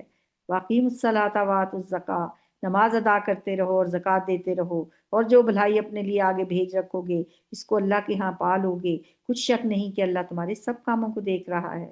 اور یہودی اور عیسائی کہتے ہیں کہ یہودیوں اور عیسائیوں کے سوا کوئی جنت میں نہیں جائے گا، یہ ان لوگوں کے خیالات باطل ہیں۔ اے پیغمبر ان سے کہہ دیجئے کہ اگر سچے ہو تو دلیل پیش کرو، بلا دلیل تو بات نہ کرو، کوئی دلیل لاؤ نا اس بات کی۔ ہاں، جو شخص اللہ کے آگے گردن جھکا دے، یعنی ایمان لے آئے اور وہ نیکوکار بھی ہو، تو اس کا صلہ اس کے رب کے پاس ہے، اور ایسے لوگوں کو قیامت کے دن نہ کسی طرح کا خوف ہوگا اور نہ وہ غمناک ہوں گے۔ اور یہودی کہتے ہیں کہ عیسائی رستے پر نہیں ہے، اور عیسائی کہتے ہیں یہودی رستے پر نہیں ہے، حالانکہ وہ کتاب الہی پڑھتے ہیں۔ اسی طرح بالکل انہی کسی بات وہ لوگ بھی کہتے ہیں جو کچھ نہیں جانتے، یعنی مشرک۔ ہر کوئی اپنے آپ کو ہی سچا سمجھتا ہے، تو جس بات میں یہ لوگ اختلاف کر رہے ہیں اللہ قیامت کے دن اس کا ان میں فیصلہ کر دے گا۔ اور اس سے بڑھ کر ظالم کون شخص ہوگا جو اللہ کی مسجدوں میں اللہ کے نام کا ذکر کیے جانے کو منع کرے اور ان کی ویرانی میں کوشش کرے۔ ان لوگوں کو کچھ حق نہیں کہ ان میں داخل ہوں مگر ڈرتے ہوئے، ان کے لیے دنیا میں رسوائی ہے اور آخرت میں بڑا عذاب ہے۔ اور مشرق اور مغرب سب اللہ ہی کا ہے، تو جدھر تم رخ کرو ادھر ہی اللہ کی ذات ہے، بے شک اللہ صاحب وسعت اور باخبر ہے۔ اور یہ لوگ اس بات کے قائل ہیں کہ اللہ اولاد رکھتا ہے، استغفر اللہ، نہیں، وہ پاک ہے، بلکہ جو کچھ آسمانوں اور زمین میں ہے سب اسی کا ہے، اور سب اسی کے فرما بردار ہیں۔ وہی آسمانوں اور زمین کا پیدا کرنے والا ہے، اور جب کوئی کام کرنا چاہتا ہے تو اس کو ارشاد فرماتا ہے کہ ہو جا، تو وہ ہو جاتا ہے۔ فَإِذَا قَضَىٰ أَمْرًا فَإِنَّمَا يَقُولُ لَهُ كُن فَيَكُونُ۔ اور جو لوگ کچھ نہیں جانتے یعنی مشرک، وہ کہتے ہیں کہ اللہ ہم سے کلام کیوں نہیں کرتا، یا ہمارے پاس کوئی نشانی کیوں نہیں آتی۔ اسی طرح جو لوگ ان سے پہلے تھے وہ بھی انہی کسی باتیں کیا کرتے تھے۔ ان لوگوں کے دل آپس میں ملتے جلتے ہیں، جو لوگ صاحب یقین ہیں ان کے سمجھانے کے لیے ہم نے نشانیاں بیان کر دی ہیں۔ یعنی پچھلے پیغمبروں کی جو امتیں تھیں وہ بھی ایسی باتیں کیا کرتی تھی، لگتا ہے ان کے دل ملے ہوئے ہیں۔ اے محمد صلی اللہ علیہ وسلم، ہم نے تمہیں سچائی کے ساتھ خوشخبری دینے والا اور ڈرانے والا بنا کر بھیجا ہے، اور اہل دوزخ کے بارے میں تم سے کچھ پرسش نہیں ہوگی۔ یہ نہیں آپ سے پوچھا جائے گا کہ یہ لوگ آپ کے سمجھانے کے باوجود کیوں جہنم میں چلے گئے، بس آپ اپنا کام کیے جائیں۔ آپ کا کام بشارت دینا اور ڈرانا ہے، اور تم سے نہ یہودی کبھی خوش ہوں گے اور نہ عیسائی، یہاں تک کہ ان کے مذہب کی پیروی اختیار کر لو۔ ان سے کہہ دو کہ اللہ کی ہدایت یعنی دین اسلام ہی ہدایت ہے، اِنَّ ھُدَى اللہِ هُوَ الْھُدَىٰ۔ اور اے پیغمبر اگر تم اپنے علم یعنی اللہ کی وحی کے آ جانے پر بھی ان کی خواہشوں پر چلو گے تو تمہیں اللہ کے عذاب سے بچانے والا نہ کوئی دوست ہوگا اور نہ کوئی مددگار۔ دیکھ لیجئے پیغمبر سے کہی جا رہی ہے بات، سمجھانا تو امت کو ہی مطلوب ہے۔ جن لوگوں کو ہم نے کتاب عنایت کی ہے وہ اس کو ایسا پڑھتے ہیں جیسا اس کے پڑھنے کا حق ہے، یہی لوگ اس پر ایمان رکھنے والے ہیں، اور جو اس کو نہیں مانتے خسارہ پانے والے ہیں۔ اے بنی اسرائیل میرے وہ احسان یاد کرو جو میں نے تم پر کیے، اور یہ کہ میں نے تم کو اہل عالم پر فضیلت بخشی۔ تیسری دفعہ خطاب ہو رہا ہے بنی اسرائیل سے ڈائریکٹ، اور اللہ اپنی نعمتیں یاد کرا رہے ہیں۔ اور اس دن سے ڈرو جب کوئی شخص کسی شخص کے کچھ کام نہ آئے گا، اور نہ اس سے بدلہ قبول کیا جائے گا، اور نہ اس کو کسی کی سفارش فائدہ دے گی، اور نہ لوگوں کو کسی اور طرح کی مدد مل سکے گی۔ اور جب پروردگار نے چند باتوں میں ابراہیم علیہ السلام کی آزمائش کی تو وہ ان میں پورے اترے۔ اللہ نے کہا کہ میں تم کو لوگوں کا پیشوا بنا دوں گا۔ انہوں نے کہا ہے میرے رب میری اولاد میں سے بھی پیشوا بنانا۔ اللہ نے فرمایا کہ میرا اقرار ظالموں کے لیے نہیں ہوا کرتا۔ وَلَا يَنَالُ قَالَ لَا يَنَالُ أَحَدِ الظَّالِمِينَ، میرا عہد ظالموں کے بارے میں نہیں ہے، یعنی آپ کی ساری اولاد میں سے اس کے لیے میں یہ وعدہ نہیں کرتا۔ اور جب ہم نے خانہ کعبہ کو لوگوں کے لیے جمع ہونے اور امن پانے کی جگہ مقرر کیا، اور حکم دیا کہ جس مقام پر ابراہیم کھڑے ہوئے تھے اس کو نماز کی جگہ بنا لو، اور ابراہیم اور اسماعیل کو کہا کہ طواف کرنے والوں اور اعتکاف کرنے والوں اور رکوع کرنے والوں اور سجدہ کرنے والوں کے لیے میرے گھر کو پاک صاف رکھا کرو۔ اور جب ابراہیم نے دعا کی، کیا دعا کی؟ ہے میرے رب اس جگہ کو امن کا شہر بنا دو، اور اس کے رہنے والوں میں سے جو اللہ پر اور روز آخرت پر ایمان لائے ان کے کھانے کو میوے عطا فرمانا۔ تو اے اللہ نے فرمایا کہ جو کافر ہوگا میں اس کو بھی کسی قدر فائدے دوں گا، پھر اس کو دوزخ کے عذاب بھگتنے کے لیے ناچار کروں گا، اور وہ بہت بری جگہ ہے۔ یعنی دنیا کا جو انعام ہے، دنیا کی جو نعمتیں ہیں، دنیا کے جو پھل ہیں، فَأُمَتِّعُهُ قَلِيلًا، تو وہ تو میں کافروں کو بھی دے ہی دوں گا۔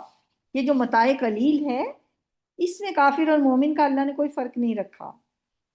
لیکن ثم اضطرہ الی عذاب النار، ایک دن تو میرے پاس آنا ہے نا، پھر بے بس کر کے اسے میں آپ کے حوالے کر دوں گا، جو بہت ہی بری جگہ ہے۔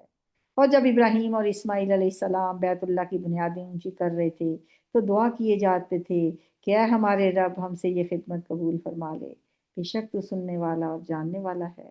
ربنا تقبل منا، اللہ کا گھر بنا رہے ہیں دونوں باپ بیٹا، فکر پڑی ہوئی ہے پتہ نہیں قبول بھی کرے گا اللہ کے نہیں، اور ہم ذرا سی نیکی کرتے ہیں اور اپنے آپ کو پتہ نہیں کیا سمجھنے لگ جاتے ہیں۔ اے ہمارے رب ہمیں اپنا فرما بردار بنائے رکھنا، ہم اور ہماری اولاد میں سے بھی ایک گروہ کو اپنا فرما بردار بناتے رہنا، اور اے ہمارے رب ہمیں ہمارے طریقے عبادت کے سکھا دے، اور ہمارے حال پر رحم کے ساتھ توجہ فرما، بے شک تو توجہ فرمانے والا مہربان ہے۔ اے ہمارے رب ان لوگوں میں انہی میں سے ایک پیغمبر بھیج دیجئے۔ ربنا وابعث فیہم رسولا منہم، نبی صلی اللہ علیہ وآلہ وسلم کی بعثت کی دعا کی ابراہیم اور اسماعیل علیہ السلام نے خانہ کعبہ کی تعمیر کے وقت، جو اللہ تعالیٰ نے پوری کی۔ اور اللہ تعالیٰ اب اسی پیغمبر کو یہ بات بتا رہے ہیں کہ آپ کی بعثت کی دعا آپ کے جد امجد ابراہیم و اسماعیل نے خانہ کعبہ کی تعمیر کے وقت کی تھی۔ ایسا پیغمبر مبعوث کیجئے جو ان کو تیری آیتیں پڑھ کر سنایا کرے اور کتاب اور دانائی سکھایا کرے اور ان کے دلوں کو پاک صاف کرے، اور بے شک تو غالب اور حکمت والا ہے، اور ابراہیم کے دین سے کون روگردانی کر سکتا ہے سوائے اس کے جو نہایت نادان ہو۔ ہم نے ان کو دنیا میں بھی منتخب کیا تھا اور آخرت میں بھی وہ نیک لوگوں میں سے ہوں گے۔ وَإِنَّهُ فِي الْآخِرَةِ لَمِنَ الصَّالِحِينَ، یا اللہ ہمیں بھی صالحین میں شامل فرما لینا۔ انتا ولی، کیا دعا ہے حضرت یوسف علیہ السلام کی، فاطر السماوات والارض انت ولی فی الدنیا والآخرہ توفنی مسلما والحقنی بالصالحین۔ ہمیں بھی یہ دعا مانگتے رہنا چاہیے کہ یا اللہ ہمیں بھی الحقنی بالصالحین، مجھے بھی یا اللہ صالحین میں شامل فرما لینا۔ اذ قال له ربه اسلم، جب ان سے ان کے رب نے کہا کہ اسلام لے آ، تو انہوں نے عرض کیا کہ میں رب العالمین کے آگے سر تسلیم خم کرتا ہوں، ابراہیم علیہ السلام نے۔ اور ابراہیم نے اپنے بیٹوں کو اسی بات کی وصیت کی، اور یعقوب نے بھی اپنے بیٹوں سے یہی کہا کہ بیٹا اللہ نے تمہارے لیے یہی دین پسند فرمایا ہے، تو مرنا تو مسلمان ہی مرنا۔ بھلا جس وقت یعقوب وفات پانے لگے تو تم اس وقت موجود تھے؟ نبی صلی اللہ علیہ وسلم صلی اللہ علیہ وسلم۔ جب انہوں نے اپنے بیٹوں سے پوچھا کہ میرے بعد تم کس کی عبادت کرو گے، تو انہوں نے کہا کہ آپ کے معبود اور آپ کے باپ دادا ابراہیم اور اسماعیل اور اسحاق کے معبود کی عبادت کریں گے، جو معبود یکتا ہے اور ہم اسی کے حکم بردار ہیں۔ یہ جماعت گزر چکی، تلک امۃ قد خلت، ان کو ان کے اعمال کا بدلہ ملے گا اور تم کو تمہارے اعمال کا، اور جو عمل وہ کرتے تھے ان کی کے بارے میں تم سے سوال نہیں ہوگا۔ اور یہودی اور عیسائی کہتے ہیں کہ یہودی یا عیسائی ہو جاؤ تو سیدھے رستے پر لگ جاؤ گے۔ اے پیغمبر ان سے کہہ دو نہیں، بلکہ ہم دین ابراہیم اختیار کیے ہوئے ہیں جو ایک اللہ کے ہو رہے تھے اور مشرکوں میں سے نہ تھے۔ کون؟ ابراہیم علیہ السلام۔ حنیفم وما کان من المشرکین، مسلمانوں کہو کہ ہم اللہ پر ایمان لائے اور جو کتاب ہم پر اتری اس پر بھی، اور جو صحیفے ابراہیم اور اسماعیل اور اسحاق اور یعقوب اور ان کی اولاد پر نازل ہوئے ان پر بھی، اور جو کتابیں موسیٰ اور عیسیٰ کو عطا ہوئی ان پر، اور جو پیغمبروں کو ان کے رب کی طرف سے ملی ان پر، سب پر ایمان لائے۔ ہم ان پیغمبروں میں سے کسی میں کچھ فرق نہیں کرتے اور ہم اسی اللہ واحد کے فرما بردار ہیں۔ تو اگر یہ لوگ بھی اسی طرح ایمان لے آئیں جس طرح تم ایمان لائے ہو تو ہدایت یافتہ ہو جائیں گے، اور اگر منہ پھیر لیں اور نہ مانیں تو وہ تمہارے مخالف ہیں، اور ان کے مقابلے میں تمہیں اللہ کافی ہے، وہ سننے والا جاننے والا ہے۔ فَسَيَكْفِيكَهُمُ اللَّهُ، پس ان قریب کافی ہو جائے گا آپ کے لیے ان کے مقابلے میں اللہ۔ یہ وہ الفاظ ہیں جو حضرت عثمان علیہ السلام کو جب شہید کیا گیا تو ان کے ہاتھ میں جو مصحف تھا، جو قرآن تھا، وہ ان الفاظ کے اوپر ان کے خون کے چھینٹے پڑے ہوئے ہیں، اور وہ ابھی بھی کسی میوزیم میں رکھا ہوا ہے وہ قرآن کا نسخہ۔ صبغۃ اللہ، ومن احسن من اللہ صبغہ، کہہ دو کہ ہم نے اللہ کا رنگ اختیار کر لیا، اور اللہ سے بہتر رنگ کس کا ہو سکتا ہے، اور ہم اسی کی عبادت کرنے والے ہیں۔ قل اتحاجوننا فی اللہ وہو ربنا وربکم، ان سے کہہ دیجئے کیا تم اللہ کے بارے میں ہم سے جھگڑتے ہو، حالانکہ وہی ہمارا اور تمہارا رب ہے، اور ہمیں ہمارے اعمال کا بدلہ ملے گا اور تمہیں تمہارے اعمال کا بدلہ ملے گا، اور ہم خاص اسی کی عبادت کرنے والے ہیں۔ اے یہود و نصارا، کیا تم اس بات کے قائل ہو کہ ابراہیم اور اسماعیل اور اسحاق اور یعقوب اور ان کی اولاد یہودی یا عیسائی ہیں؟ اے محمد صلی اللہ علیہ وسلم ان سے کہو کہ بھلا تم زیادہ جانتے ہو یا اللہ، اور اس سے بڑھ کر ظالم کون ہے جو اللہ کی شہادت کو جو اس کے پاس کتاب میں موجود ہے چھپائے؟ یہود ایسا کرتے تھے نا۔ اور جو کچھ تم لوگ کر رہے ہو اللہ اس سے غافل نہیں ہے۔ تلک امۃ قد خلت لہا ما کسبت ولکم ما کسبتم ولا تسألون عما کانوا یعملون، یہ جماعت گزر چکی، ان کو وہ ملے گا جو انہوں نے کیا، اور تم کو وہ جو تم نے کیا، اور جو عمل وہ کرتے تھے ان کے بارے میں تم سے سوال نہیں ہوگا۔ ولا تسألون عما کانوا یعملون۔ الحمدللہ ہمارا پارہ 1 مکمل ہوا۔ آج کے پارے میں ہمیں یہ بات یاد دلائی گئی کہ ہدایت صرف مانگنے سے نہیں بلکہ اپنانے سے ملتی۔ ہم نے سورہ فاتحہ میں سیدھا راستہ مانگا، اور سورہ بقرہ میں ہمیں بتایا گیا کہ یہ راستہ کن لوگوں کے لیے کھلتا ہے۔ یہ پارہ ہمیں 3 کردار دکھاتا ہے، متقی، کافر اور منافق، اور خاموشی سے پھر ہم سے سوال کرتا ہے کہ میں ان میں سے کون ہوں۔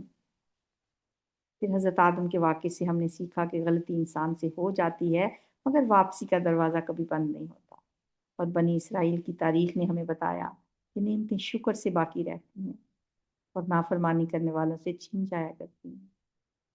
آئیے ہم عزم کر لیں کہ ہم قرآن صرف پڑھیں گے نہیں بلکہ اپنا سر تسلیم خم کر دیں گے اس کے سامنے کہ جو باتیں قرآن ہمیں بتا رہا ہے ہم اس پہ عمل کرنے والے بنیں۔ ہدایت مانگنے کے ساتھ ساتھ ہم تقوی بھی اختیار کریں گے، اور ہم تقوی حاصل کرنے کے لیے دعائیں بھی اللہ سے مانگیں گے۔ اللہم انا نسألک الہدی والتقی والعفاف والغنی، اے اللہ ہم تجھ سے سوال کرتے ہیں تقوی کا، ہدایت کا اور تقوی کا، والعفاف والغنی، عفت اور پاک دامنی کا، اور غنا کا۔ یہ 4 چیزیں ہیں جن میں سب سے اہم چیز ظاہر ہے تقوی ہے جو ہدایت کی طرف لے کے جاتا ہے۔ عفت و پاک دامنی اس دور کا سب سے بڑا چیلنج ہے، اپنے بچوں کو یہ دعا ضرور سکھائیں۔ والغنا، یہ بہت بڑی نعمت ہے جس کو مل جائے۔ غنا کے بارے میں غور و فکر کرنا ذرا کیا ہوتا ہے۔ بے نیازی، جس کو اللہ بے نیاز کر دے ہر چیز سے، لوگوں سے، لوگ کیا کہیں گے، میں نے کیا پہنا ہوا ہے، لوگ کیا کہیں گے، میں نے کس برانڈ کے کپڑے پہنے ہوئے ہیں، یہ ساری چیزوں سے اللہ آپ کو بے نیاز کر دے، یہ دعا ضرور مانگا کریں۔ پھر ایک اور دعا ہے تقوی کے لیے، اللہم آت نفسی تقواہا، اے اللہ میرے نفس کو اس کا تقوی دے دے، وزکیہا وانت خیر من زکاہا وانت ولیہا و مولاہا۔ چلیں آپ کو یہ دعائیں بھیج دی جائیں گی ترجمے کے ساتھ، کوشش کریں کہ ہر پارے میں آنے والی دعائیں ساتھ ساتھ یاد کرتے رہیں، اور جو دعائیں اس سے ریلیٹڈ ہوا کریں گی، مسنون دعائیں، وہ بھی آپ کو ہم کوشش کریں گے کہ بھیج دیا کریں۔ الحمدللہ ایسے لوگ ہماری ٹیم میں شامل ہیں جو آپ کو بہت اچھی طرح سے خوبصورت کر کے دعائیں لکھ لکھ کے بھیج دیا کریں گے۔ بلکہ میں نے کل کہا تھا کہ جو علم میں اضافے کی دعائیں ہیں جو ہم نے اپنی یہ کلاس سٹارٹ کرنے سے پہلے آپ نے پہلے خود سے پڑھ کے پڑھنی ہے، وضو کر کے بیٹھیں اور وہ دعائیں پہلے سے خود سے پڑھ لیا کریں۔ سبحانک اللہم و بحمدک نشہد ان لا الہ الا انت نستغفرک و نتوب الیک۔ الحمدللہ جی آج ہماری کلاس 1 گھنٹہ 15 منٹ کی ہوئی ہے۔ اللہ تعالیٰ ڈاکٹر طیبہ کو جزائے خیر عطا کرے، اور بہت اچھا انہوں نے یہ اسٹیپ لیا کہ ہمارے لیے یہ آسانی کر دی کہ ہمارے یہ کلاس جو ہے وہ 1.25 گھنٹے کے لیے چلی۔ اللہ تعالیٰ ان کے تمام معاملات آسان کرے، اور ان کے شوہر کو ان کے نیک کاموں کا کے لیے صدقہ جاریہ بنائے، ان کے شوہر کے لیے ان کو صدقہ جاریہ بنائے۔ السلام علیکم ورحمۃ اللہ وبرکاتہ۔